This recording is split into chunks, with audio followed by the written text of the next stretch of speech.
আমার খালি আমার নতুন প্রজন্মের স্মরণ করিয়ে দেয়া, ভুলবেন না যে তারা আমাদের মা বোনদের তারা তো নিজেরা ধর্ষণ রেপ করেইছে এবং পাকিস্তান আর্মিদের হাতে তাদেরকে তুলে দিয়েছে। ৭১-এর যেই পাকিস্তান আর্মির বর্বরতা আমরা সেটা দেখেছি, তাদের বর্বরতার কোনো শেষ ছিল না, সেই জন্য তাদের কোনো ক্ষমাও নাই।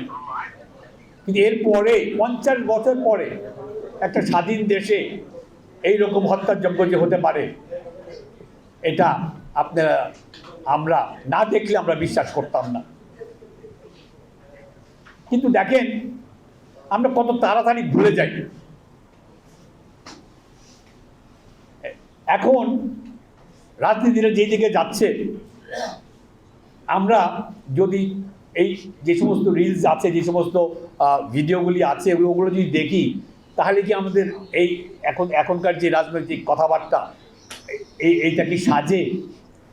সারা দেশ ভাইয়েরা বোনেরা তাদের মা বাবারা যেইভাবে রাস্তায় নেমে গিয়েছিল, আমাদের কি আমাদের স্বাধীনতা সার্বভৌমত্ব ওই পরিবারের আমার বড় ভাই লেফটেন্যান্ট আশফাকুজ্জামান বীর উত্তম শহীদ হয়েছেন ৭১-এ ২০ নভেম্বর পাকিস্তান আর্মির সাথে সম্মুখ যুদ্ধে মাথায় মেশিন গানের গুলি নিয়ে। আমার বাবাকে আমার জন্য পাকিস্তান আর্মি ধরে নিয়ে গেছে, ১৭ বছর ঝুলিয়ে পিটিয়েছে, ১৭ দিন ঝুলিয়ে পিটিয়েছে, আর বলেছে যে খালি আমার কথা যে উলফত কই বলো, উলফত কাহা পতা।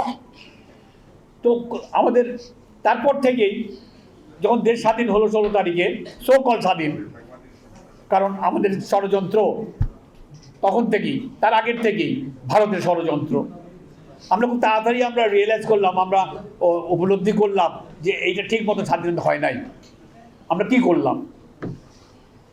৩ বছর মধ্যে মুক্তিযুদ্ধের সময় চলে গেল, পালিয়ে গেল, তাকে ফেরত যখন আনা হলো, আমরা তাকে সর্বক্ষমতা দিয়ে দিলাম দেশ পরিচালনা করবার। কিন্তু দেখেন ৩ বছরের মধ্যেই সে এটা কোথায় একদলীয় শাসনে নিয়ে গেল। তারপরে জিয়াউর রহমান সাহেব আসলেন, এই ইন্ডিয়ান এই রয়েল কারসাজিতে তারও প্রাণ দিতে হলো। তারপরে চেষ্টা করলেন আমাদের বেগম জিয়া, কিন্তু এরশাদ এসে আবার সব ধূলিসাৎ করে দিল। তো আমাদের এতটুকুন একটা দেশ, আমেরিকার ৫০টা স্টেটের একটা ছোট স্টেটের সমান, উইসকনসিনের সমান, এই দেশে এই পপুলেশন ১৮ কোটি মানুষ, আমরা যদি আমাদের নিজেদের ঠিক মতন রিয়েলাইজ না করি, উপলব্ধি না করি, তাহলে ভারত এসে আমাদের করে দেবে।